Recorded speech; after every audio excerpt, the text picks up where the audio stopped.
Paz y gozo, mis hermanos.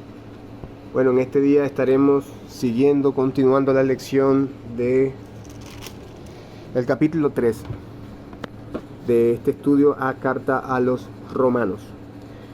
Vamos todos a nuestras Biblias. Y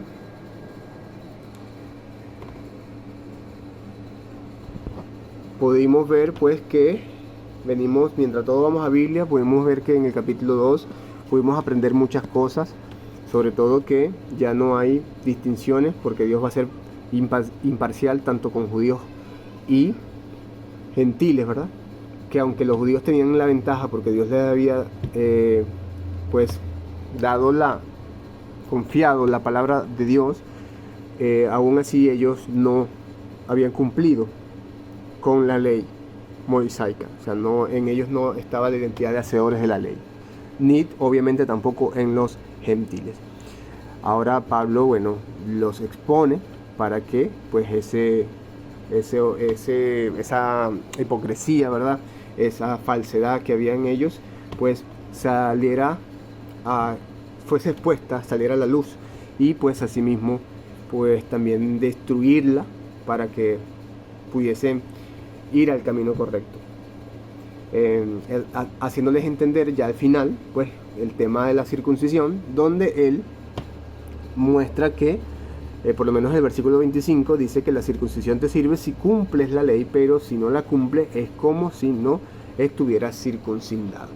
Y pudimos ver pues que la función real de la circuncisión, estuvo explicando Pablo, es para aquellos cuyos corazones han sido circuncidados y no mediante el acto físico de la circuncisión. Pues él había mostrado que ya esta circuncisión no dependía de el acto físico. Por eso él finaliza el capítulo 2 hablando de la alabanza, la aprobación de Dios, que es a través de pues el poder del Espíritu, de una vida bajo el poder del Espíritu. Cuando tú ya por gratitud pues eres guiado a obediencia, y eres honesto en la fe. Vamos ahora al capítulo 3, vamos todos, ya todos estamos allí, vamos a leer el versículo 1, vamos a estar leyendo el versículo 1, y dice así: ¿qué ventaja tiene pues el judío, o de qué aprovecha la circuncisión? Y es lo que estamos hablando. Primeramente dice: ¿qué ventaja tiene pues el judío, o de qué aprovecha la circuncisión? Ok, cuando él culmina el versículo 29 del capítulo 2, donde dice: sino que es judío el que lo es en lo interior, y la circuncisión es la del corazón en espíritu, no en la letra, la alabanza del cual no viene del hombre sino de Dios. Entonces, ¿qué ventaja pues tiene el judío, o de qué aprovecha la circuncisión? Hablando en temas de la diferencia que había pues que nos viene de este capítulo 2. Ahora, fíjense que aparentemente, si nosotros nos quedamos con el argumento del capítulo 2, pudiese decir que nada. Pero fíjense que el versículo 2, Pablo dice que mucho, en todas maneras. Primero, ciertamente, que les ha sido confiada la palabra de Dios. Y podemos ver que la ventaja, o sea, el beneficio que tenía la circuncisión, pues, era que tenían, se les había confiado la palabra de Dios. Era lo primero, se les había confiado la palabra de Dios. Y, o sea, tenían una gran ventaja en todos los sentidos, porque ya lo estuvimos estudiando en el capítulo 2. Ahora, hay personas, vamos a suponer, el oyente de la carta podría preguntarse, o hermanos se pudieron haber preguntado, que cómo podría ser una gran ventaja, después que entendemos el argumento del capítulo 2, o sea, cómo podría ser una gran ventaja para los judíos si estaban en rebelión, y lo que caracterizaba al pueblo de Israel era la rebelión. Por eso es que vemos ahora en el versículo 3. Vemos en el versículo 3 que dice: Pues que si alguno de ellos han sido incrédulos, su incredulidad habrá hecho nula la fidelidad de Dios. Y Pablo en el capítulo 1, verso 18, nos dice: porque la ira de Dios se revela desde el cielo contra toda impiedad e injusticia de los hombres que detienen con injusticia la verdad. O sea, la ira de Dios se revela, ¿verdad? Se revela contra todo aquel, pues, que retiene la verdad. Y ya Pablo nos había exhortado ese punto.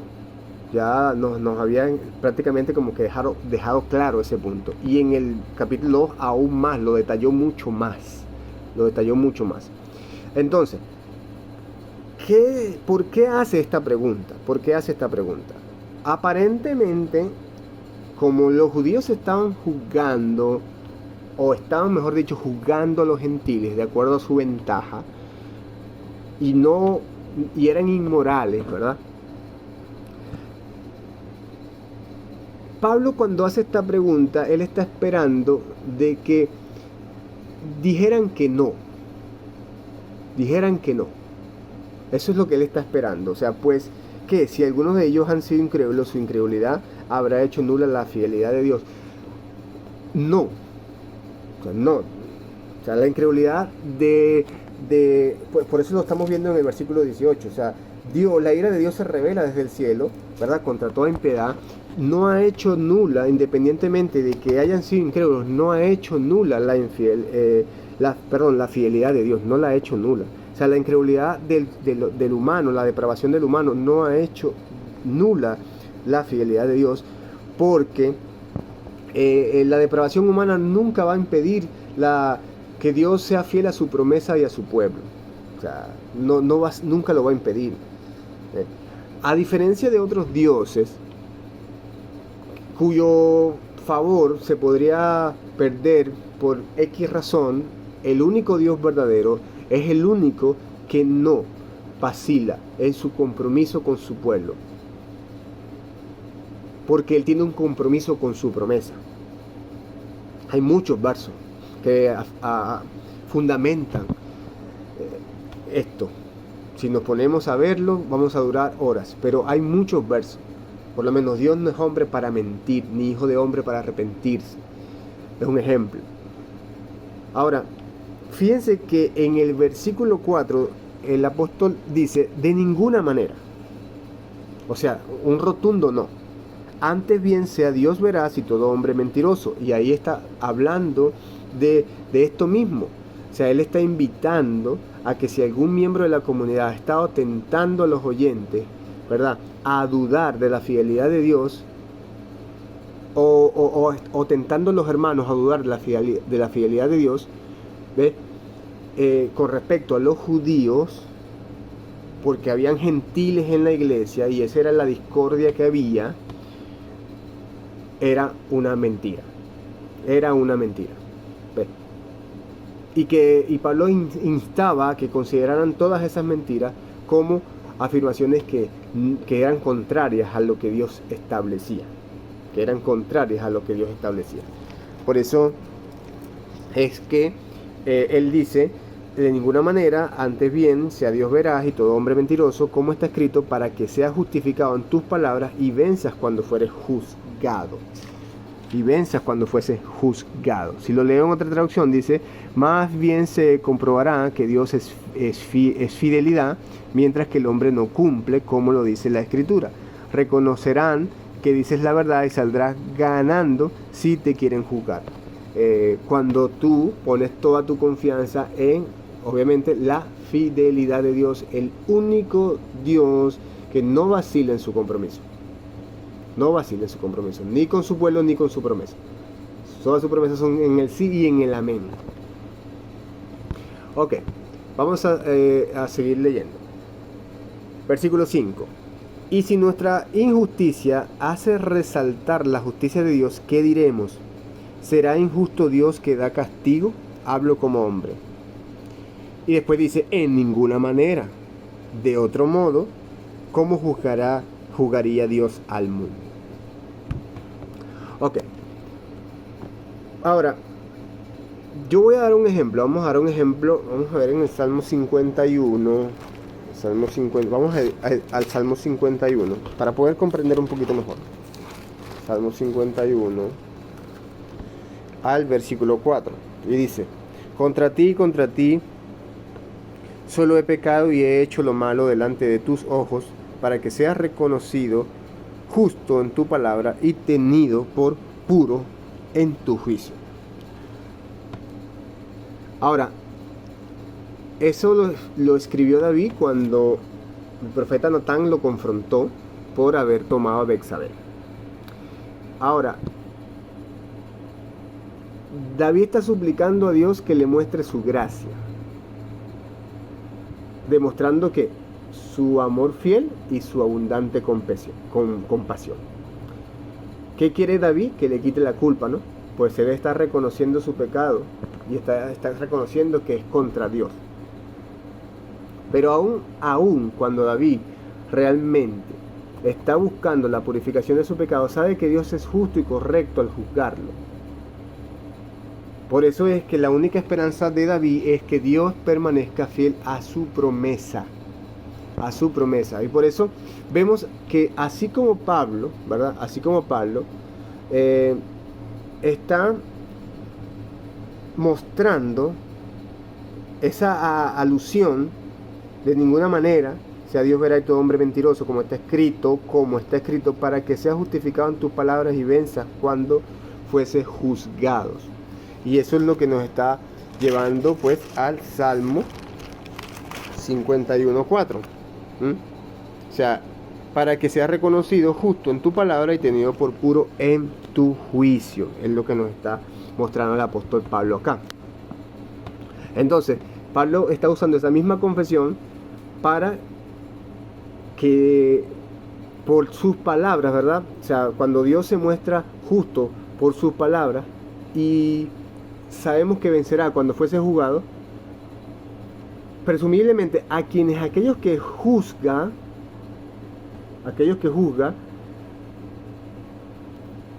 nos va a llevar al respaldo de que Dios es verdadero y los hombres son mentirosos. Cuando nosotros entendemos lo que entendió David, la única esperanza de David, ¿verdad?, era que Dios permaneciera fiel a su promesa. Por eso es que dice, sea Dios veraz y todo hombre mentiroso. Y el contexto acá es el tema del rumor que había acerca de que Dios había sido infiel a la promesa hacia los judíos, porque todos los que estaban en la iglesia eran gentiles. Entonces lo que Dios le había cumplido, lo que Dios le había prometido a los judíos, a su pueblo, no lo está cumpliendo. Eso es lo que se había rumorado allí. Entonces por eso es que Pablo instaba para que su confianza estuviese en la fidelidad de Dios, porque en ninguna manera Dios rompe con su compromiso. No sé si se va entendiendo. Bueno, poco a poco vamos a seguir. Ok. Y si nuestra injusticia hace resaltar la justicia de Dios, ¿qué diremos? ¿Será injusto Dios que da castigo? Hablo como hombre, ¿no? Ahora, vemos que Pablo también va a exponer la idea de que el juicio de Dios sobre el pecado va a mostrar la veracidad de sus palabras. Porque él va a resaltar cómo la injusticia de las personas amplifica la justicia de Dios. Por eso es que él dice, pero si nuestra injusticia muestra que la justicia, pero si nuestra injusticia muestra la justicia de Dios, ¿qué diremos? No es injusto, ¿verdad? Hablo como los hombres, está diciendo.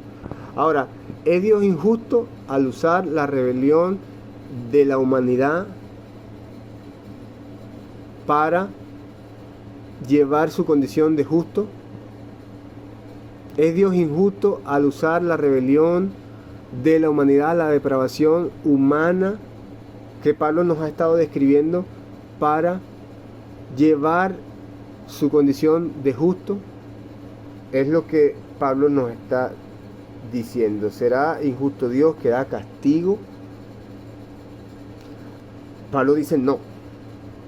Este capítulo hay que prestarle un poco detenidamente, amado, detenidamente, porque es un poquito difícil. Pero vamos poco a poco. Pablo dice no. Porque la injusticia en Dios, o cualquier injusticia realmente en Dios, le va a impedir o le impediría actuar como juez divino del mundo. O sea, en Dios no puede haber injusticia porque no va a poder ser juez. O sea, no va a poder, tiene que ser perfecto para poder ser juez. Y por eso es que el apóstol está abordando esta pregunta. O sea, y es la pregunta que formularon los judíos. No hay especulaciones de que pudo haber sido toda la iglesia, pero por eso es que él formula esa pregunta. Vamos a leerlo nuevamente.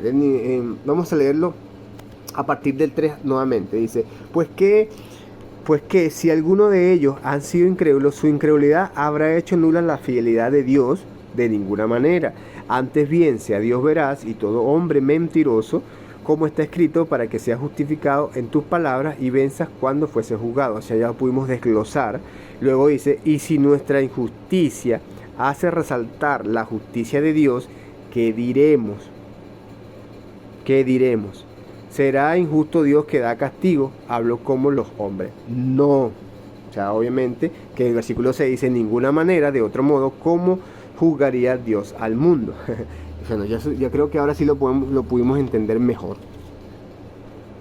Ok, ahora, luego dice el versículo 7, pero si por mi mentira la verdad de Dios abundó para su gloria, ¿por qué aún soy juzgado como pecador? Y fíjense que aquí volvemos a la verdad y la mentira. A la verdad y la mentira. Y aquí prácticamente es como que surgió otra pregunta. Es como cuando estábamos en los Corintios. Es como que surgió otra pregunta. Ahora,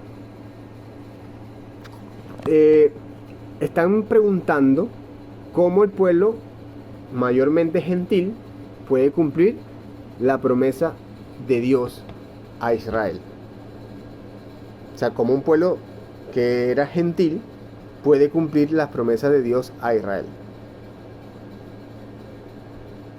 Entonces, eso es como el pecador,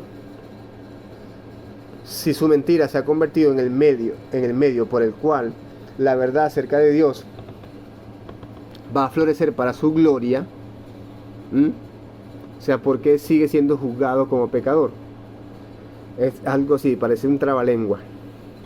Pero vamos a ver si puedo leer este versículo en el versículo 6 para que no haya confusiones en otra traducción. Ok, vamos a leer el versículo 5. Dice así: pero si nuestra maldad demuestra que Dios es justo, ¿qué diremos? ¿Que Dios es injusto cuando se enoja y nos castiga? De ninguna manera, porque entonces, ¿cómo podría Dios juzgar al mundo?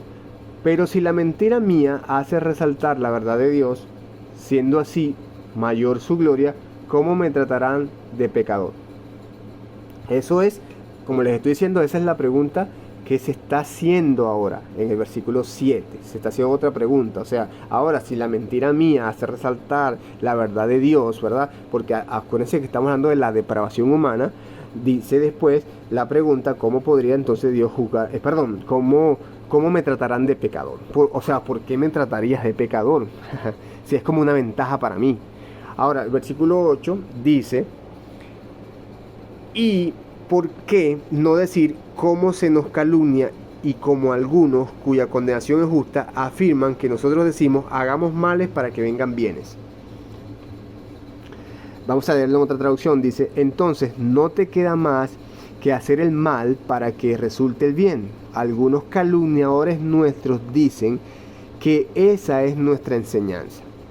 pero son palabras de las que deberán responder. Ahora, como estamos viendo, Pablo está abordando algunas preguntas que los judíos se están planteando acerca del plan general de Dios por el tema de que los gentiles también están allí, y Pablo ha venido pues hablando de esa imparcialidad de Dios. Y el plan de Dios que los judíos conocen es que Dios va a establecer su reino, salvando a su pueblo y juzgando el mundo. Por eso es que ellos todavía no les entraban en la cabeza pues todo lo que Pablo les estaba ya comenzando a decir, porque ya ellos tenían esa ventaja, ya sabían cuál era el plan de Dios, y ya ellos se sentían privilegiados, ellos sentían que Dios podía ser con ellos parcial. Y ahora se encontraron con esto que Pablo les está diciendo, y obviamente ha causado muchas preguntas. Entonces, la primera de ellas dice: ¿cómo me tratarán de pecador? ¿No? Que fue la que pudimos ver. Entonces, cuando Pablo explica en el capítulo 1 que los gentiles han cambiado la gloria del Dios inmortal, ¿verdad?, por imágenes idolátricas, y la verdad de Dios por la mentira, es lo mismo que está diciendo Pablo en este verso 7. O sea, Pablo está diciendo prácticamente nuestra injusticia y la ira apuntan a que, obviamente, o sea, por lo menos cuando habla de nuestra injusticia, en el versículo 7, o sea, pero si por mi mentira la verdad de Dios abundó para su gloria, ¿por qué aún soy juzgado como pecador? Habla de, obviamente, los judíos. Habla de los judíos. Pero Pablo, cuando empieza a hablar del juicio, fíjense que él dice que cuando se responde la pregunta, entendiendo el capítulo 2, ya no se puede excluir al gentil, porque el gentil ya también está dentro de el plan de Dios. Entonces, Pablo tiene un propósito especial en todo este prácticamente como trabalengua que nos está diciendo, que es pues que aunque ellos quieran dividirse en grupos, y menospreciarse mutuamente, su pecado contra Dios los une más de lo que sus diferencias los divide. Eso es lo que prácticamente el propósito de Pablo a través de estas preguntas, porque hay dudas. Entonces, ahora vamos a seguir leyendo. ¿Qué pues? ¿Somos nosotros mejores que ellos? Y fíjense que allí ya Pablo habla como judío, por eso estamos hablando de que estas preguntas, cuando Pablo ya se incluye, es el tema judío, es las dudas que hay en los judíos, y dice que pues somos mejores que ellos en ninguna manera, pues ya hemos acusado a judíos y a gentiles que todos están bajo pecado. Ese es el versículo 9, ¿verdad? O sea, todas las personas, tanto judíos como gentiles, son pecadores, y todos estamos en rebelión. Aunque los judíos tenían una clara ventaja por, obviamente, poseer las palabras de Dios, o poseer la confianza de la palabra de Dios, ¿qué hacía esa palabra? Obviamente esa palabra los ayudaba a prosperar en una comunión con Él, pero eso no los hacía mejores que otros. Y precisamente más por lo que el apóstol Pablo los expone en el capítulo 2, ¿verdad? A partir del versículo 17. Eso fue lo que pudimos ver. Entonces, tanto los judíos como los gentiles están bajo pecado. No hay ninguna ventaja unos sobre otros en su relación con Dios. No hay ninguna ventaja.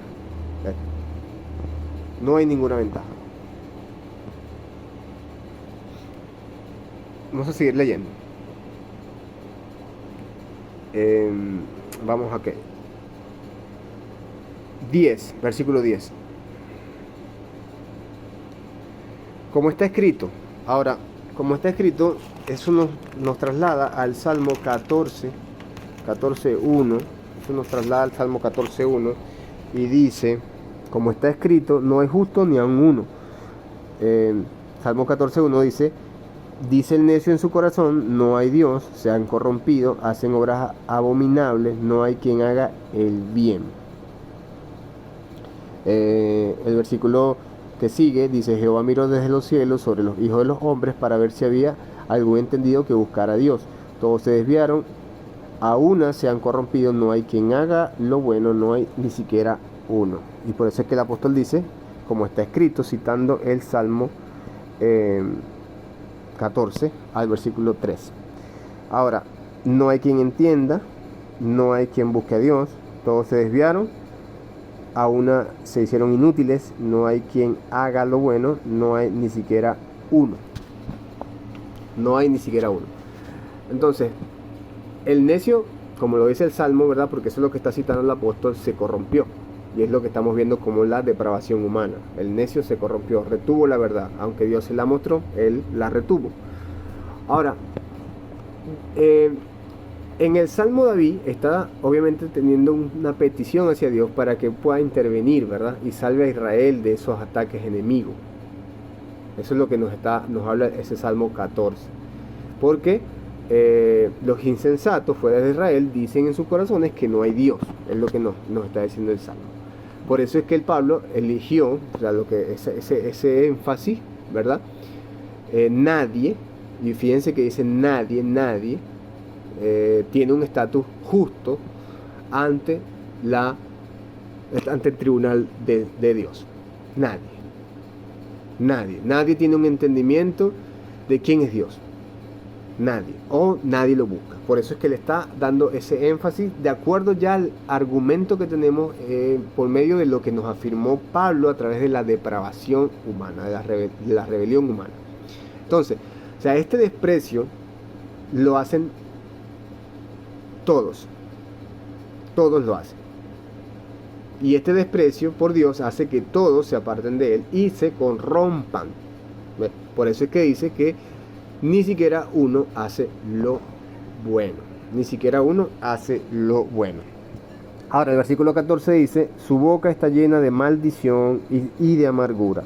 Sus pies se apresuran para derramar sangre.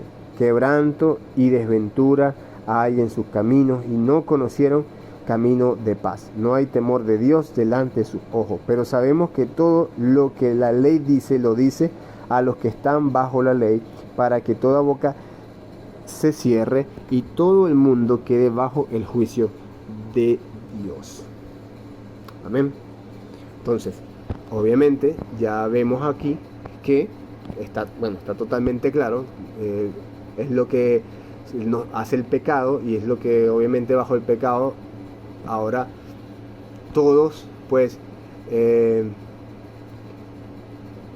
convivimos, ya no hay diferencia, ya no hay distinción, ahora necesitamos pues, ¿verdad?, esa salvación de Dios, y por eso es que no hay distinciones, por eso es que Pablo viene hablando pues que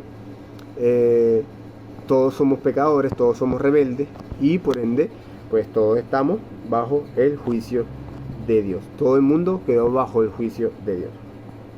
Ahora el versículo 20 dice, ya que por las obras de la ley ningún ser humano será justificado delante de él, porque por medio de la ley es el conocimiento del pecado.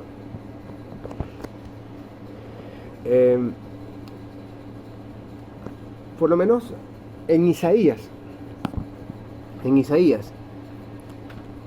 más que todo en ese libro de Isaías, el profeta afirma, ¿verdad?, que Dios tiene el poder de salvar a su pueblo.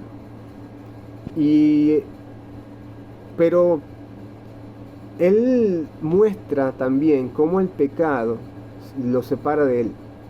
O sea, cómo el pecado lo separa de él, e incluso que también hace que Dios no los escuche.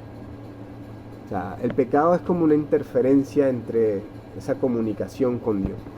Eso es lo que decía Isaías en el en el tiempo de Israel. Por eso, todo lo que acabamos de leer fuera de este capítulo, en los versículos, en los salmos, habla obviamente de Israel, ¿verdad? Y del pecado fuera de Israel también.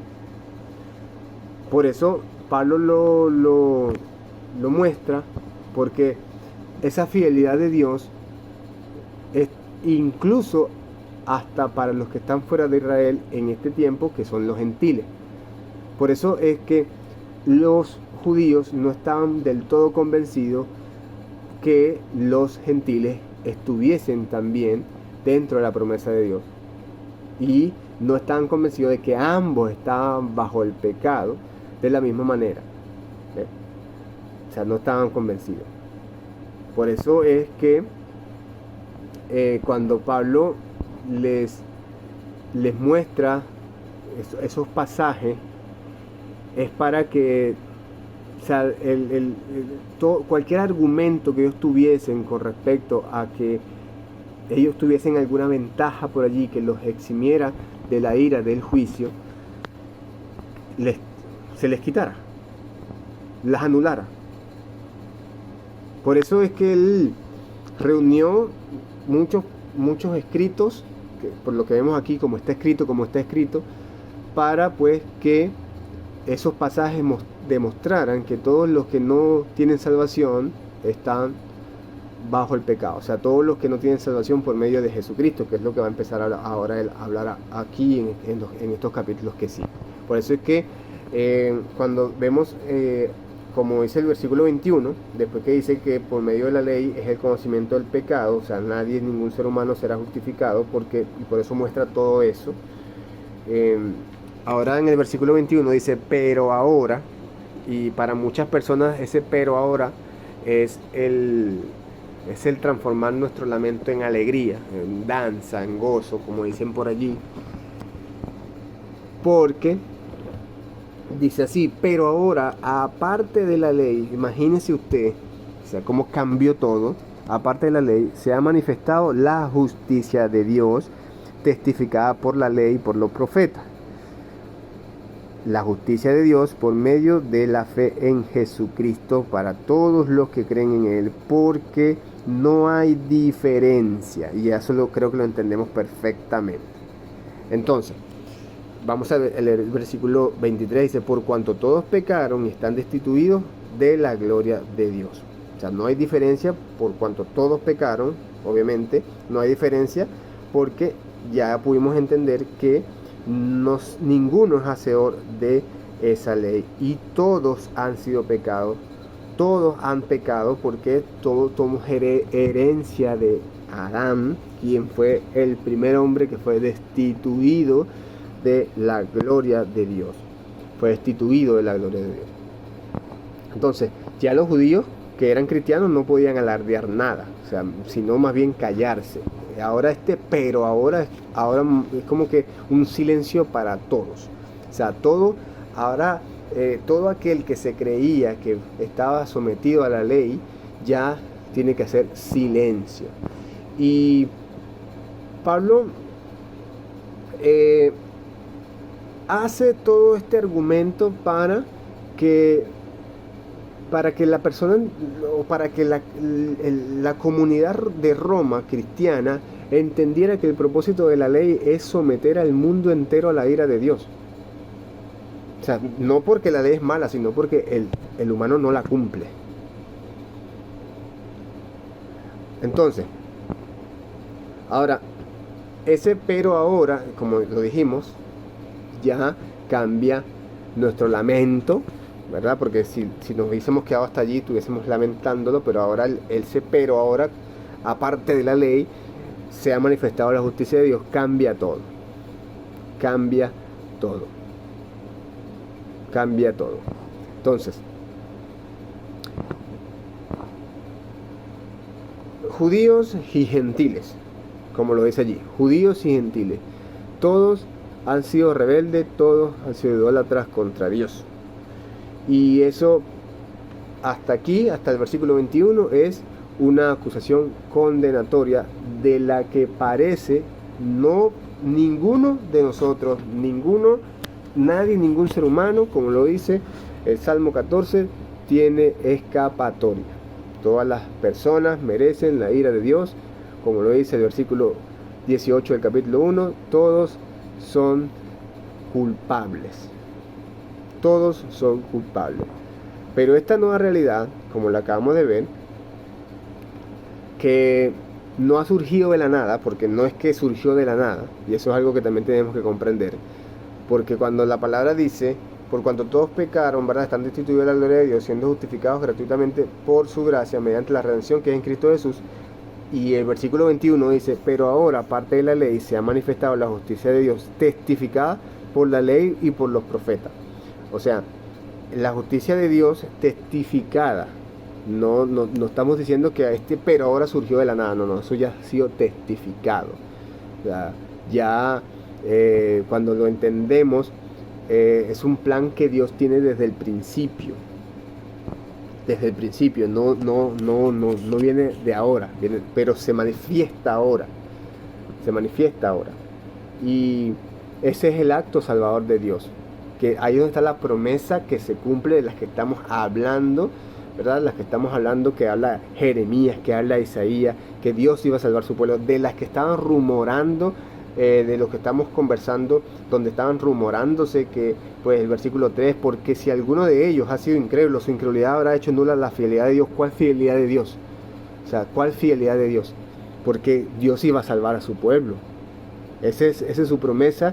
Ese es el plan de Dios desde el principio. Dios va a salvar su pueblo, y ese es lo que, como se lo había prometido a Israel, ahora había rumores de que, bueno, como ahora entraron gentiles, bueno, ya los judíos, y como ya los gentiles se pusieron a la misma, al mismo nivel del apóstol Pablo decía que están al mismo nivel, entonces ya había rumores de que, bueno, Dios incumplió su palabra.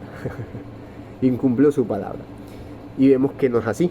Pero ahora, aparte de la ley, se ha manifestado la justicia de Dios, testificada por la ley y por los profetas. Por la ley y por los profetas, que es lo que vemos. Entonces, ¿cuál es? Entonces ese es el acto salvador de Dios que se está cumpliendo para todo aquel que cree. Todo aquel que cree. Y ya está incluso recordando que no hay distinciones, ni judíos ni gentiles. Es muy clara. Y también dice que es por medio de la fe en Jesucristo. Por medio de la fe en Jesucristo. Y esto ha traído muchísimo debate, pero es totalmente claro lo que la palabra nos está diciendo. Por medio de la fe en Jesucristo. Ok, vamos a leer el versículo 23. Dice, por cuanto todos pecaron, están destituidos de la gloria de Dios, siendo justificados gratuitamente por su gracia,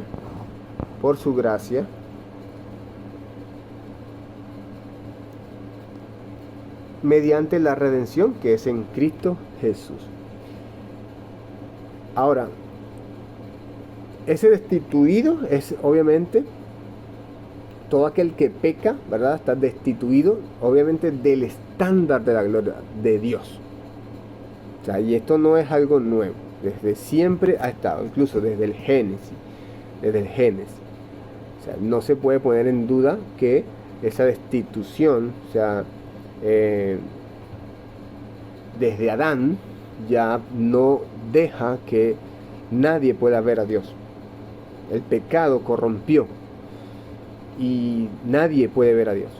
Nadie puede acercarse demasiado a la gloria de Dios y vivir, dice la palabra. Entonces, esa destitución, ¿verdad? ¿Qué presenta? Presenta obviamente la perspectiva de que ya no podemos tener una relación con Dios. Esa destitución de la gloria de Dios se rompió en el Génesis. Ya no hay nada que nos pueda acercar a Dios. Por eso es que en el tiempo de los israelitas debían hacer ciertas condiciones para poder acercarse a Dios. pero no podían acercarse a Dios, no podían contemplar la gloria de Dios. Dios tuvo que hacer ciertas condiciones para que pudiesen ellos acercarse. Pero eso era una sombra para lo que estamos viendo ahora. Para lo que estamos viendo ahora. Entonces, vamos a seguir leyendo. Vamos a seguir leyendo. Dice...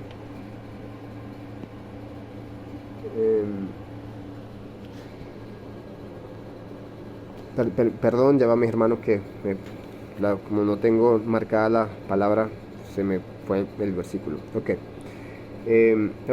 Siendo justificados gratuitamente por su gracia mediante la redención que es en Cristo Jesús. Muchos en este tiempo debían regocijarse, ¿verdad? Porque ya habían sido justificados, o sea, por la fe. Y Pablo quería que comprendieran prácticamente que la gracia de Dios es el principal medio de justificación. Eso es lo que ese es lo que él quería. O sea, el anhelo de Dios a través de Pablo era ese. Y Jeremías, incluso, el profeta Jeremías, él habla que, pues, cuando sucedió lo del Éxodo, que incluso cuando Dios pone fin, ¿verdad?, al exilio de Israel, la redención real era lo que Cristo hizo. O sea, lo que ese consumado es de la cruz del Calvario es realmente hacia donde apuntaba la profecía del profeta Jeremías, que es lo que estamos viendo nosotros aquí. O sea, el cumplimiento real de todas las profecías. Por eso es que dice manifestada la justicia de Dios que fue testificada por los profetas y por la ley. Por eso es que Jesús también dice, bueno, que todo lo que hablaron los profetas, los salmos y la escritura de Él se cumple en Él. Ahora, luego dice, a quien Dios puso como propiciación por medio de la fe en su sangre para manifestar su justicia a causa de haber pasado por alto en su paciencia los pecados pasados. Jesús en su muerte, ¿verdad? Jesús, a quien Dios puso como sacrificio expiatorio, es en quien debemos colocar nuestra fe. Su sangre proclama la justicia de Dios. Y la palabra propiciación que vemos acá, nos indica que la muerte sacrificial de Jesucristo elimina la ira de Dios contra el pecado. Elimina la ira de Dios contra el pecado. Por eso dice, a quien Dios puso como propiciación por medio de la fe en su sangre para manifestar su justicia a causa de haber pasado por alto en su paciencia los pecados pasados. Y vemos cómo que este punto de la sangre nos habla de expiación, porque la expiación se centra en cómo la sangre de Jesús lava el pecado, que es lo que nos está diciendo, pues, por medio de la fe, ¿verdad? Puso como propiciación por medio de la fe en su sangre para manifestar su justicia. Y vemos claramente que es en su sangre que nuestros pecados son lavados. Es en su sangre que lava el pecado, que quita el pecado. Por eso es que tenía que haber derramamiento de sangre, porque la sangre era lo que iba a expiar el pecado del ser humano. O sea, que era lo que no entendía Israel. Y la propiciación fue, obviamente, pues iba a eliminar la ira de Dios, que Dios tenía hacia el pecado. Incluso por cuanto todos son pecadores, todos están destituidos de la gloria de Dios, y por ende todos están bajo juicio y condenación, bajo la ira. Ahora, esa propiciación que Dios, a quien dio a Jesucristo, ¿verdad? Indica pues que la muerte de Cristo, la muerte sacrificial de Cristo, el Cordero, va a eliminar la ira de Dios. La ira de Dios. Y eso es lo que llamamos propiciación. Propiciación. Incluso hay una disyuntiva allí entre la propiciación y la expiación, pero pues tiene una relación. Y es lo que nos dice el pues el versículo que acabamos de leer, el versículo 25. Ahora vamos al versículo 26 y dice: con la mira de manifestar en este tiempo su justicia, a fin de que Él sea el justo y el que justifica al que es de la fe en Jesús. Entonces, ¿qué quiere que Pablo comprenda? ¿Qué quiere Pablo que comprenda? O sea, que la sangre de Jesús, ¿verdad?, es capaz de soportar la ira de Dios contra el pecado y borrarlo. Porque Jesús es en su papel de rey, ¿verdad? Eso fue lo que vimos al inicio. O sea, Dios lo entronizó, lo hizo rey. Y pues Él va a representar a todos los que creen en Él como un sustituto sacrificial perfecto. Obviamente, vuelvo y repito, para todos los que creen en Él. O sea, ¿y qué creen? ¿Que creen en Él en qué? Que creen que Él ha realizado todo esto por ellos. Ese es el verdadero creer. Si yo preguntara, ¿qué es creer en Jesús? Bueno, es creer que Él ha realizado todo lo que acabamos de leer en la palabra por mí. O sea, Él es la propiciación. Él expió mis pecados. Él es la justicia de Dios. Por medio de Él ya soy limpio de pecado. Por medio de Él la ira de Dios está eliminada, porque Él ya esa muerte sacrificial de Jesucristo la eliminó. ¿Ven? Y por eso es pues que dice el versículo 26, con mira de manifestar en este tiempo su justicia, a fin de que Él sea el justo y el que justifica al que es de la fe en Jesús. Y por eso es que dice al que es de la fe en Jesús. ¿Quién es el que es de la fe en Jesús? Bueno, el que ha creído que Jesús, ¿verdad?, ha realizado todo ese sacrificio por ello. Y ese sacrificio realmente es el que nos justifica. Porque ahí está cancelado todo. Ok, vamos a seguir leyendo. ¿Dónde pues está la jactancia? Queda excluida. ¿Por cuál ley? ¿Por la ley de las obras? No, sino por la ley de la fe.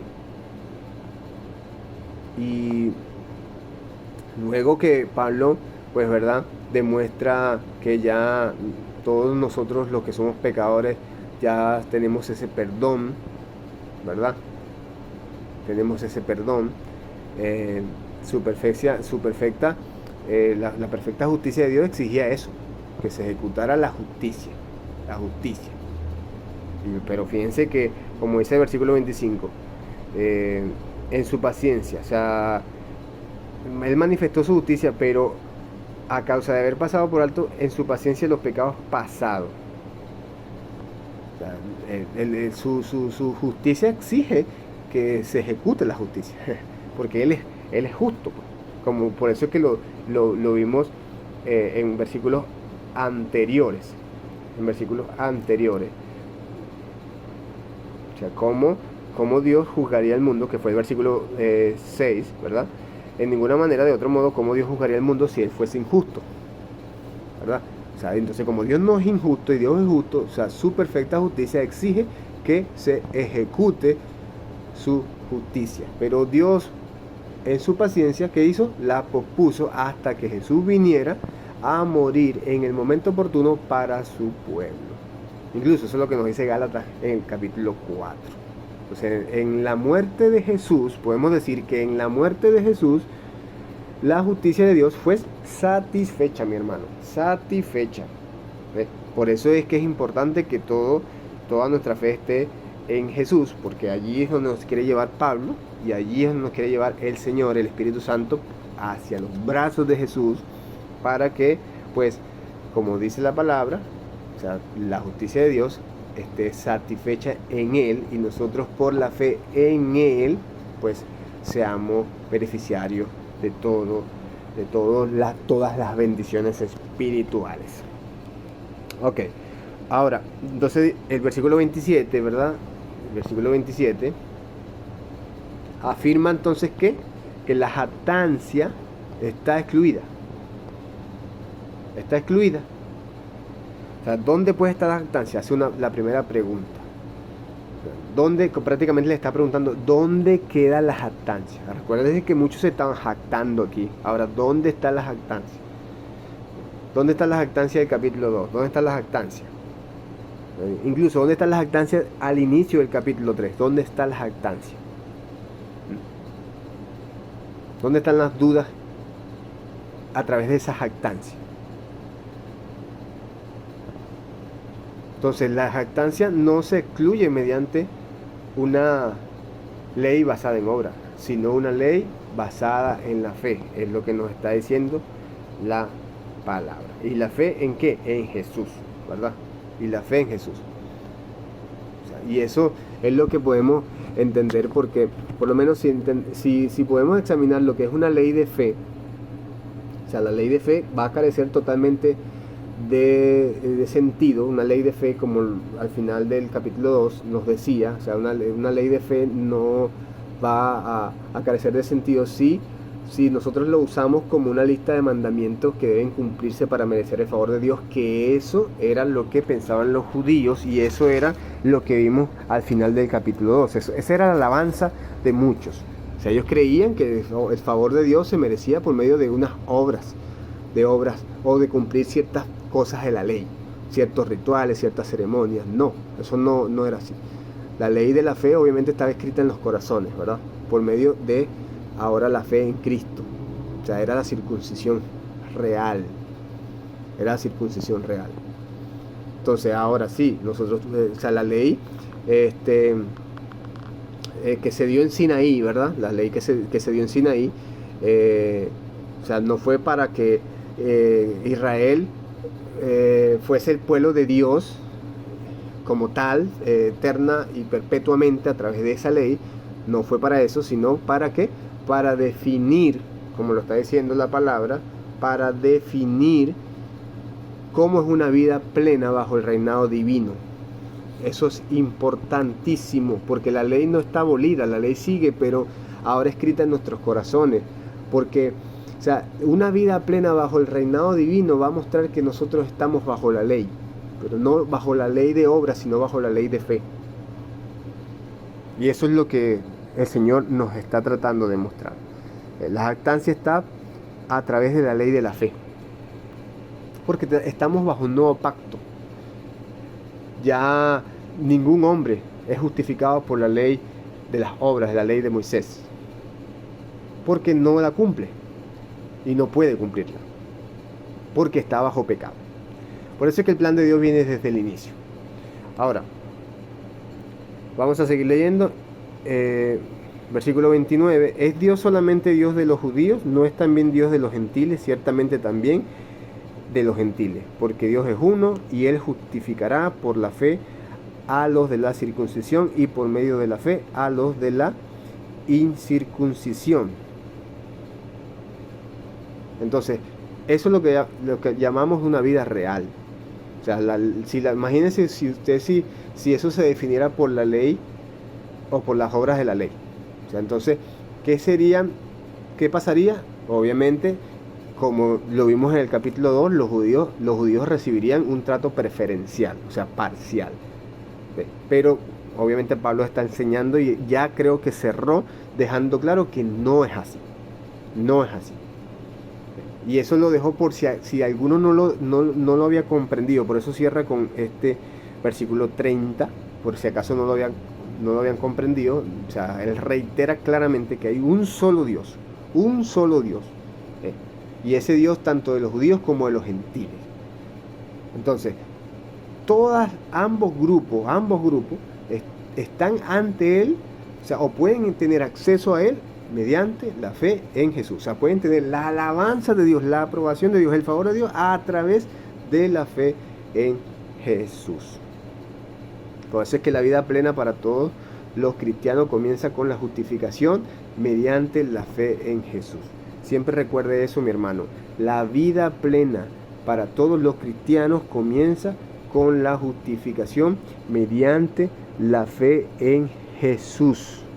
Mediante la fe en Jesucristo. O sea, el versículo 24. Siendo justificados gratuitamente por su gracia, mediante la redención que es en Cristo Jesús.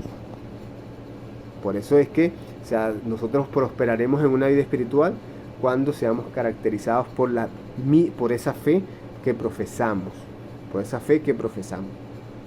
Entonces, luego dice el versículo 31, luego, hace otra pregunta, luego por la fe invalidamos la ley, en ninguna manera, sino que confirmamos la ley.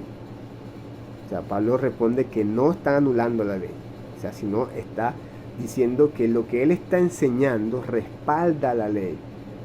Respalda la ley. Ahora, en el capítulo 4, bueno, ahora vamos a ver esa respuesta de afirmación. Pero Pablo está diciendo que lo que él enseña, lo que él está diciendo, respalda la ley. Y bueno, creo que lo podemos percibir. Pero mi hermano, no fue tan fácil explicar este capítulo en tan corto tiempo, pero espero se haya podido entender.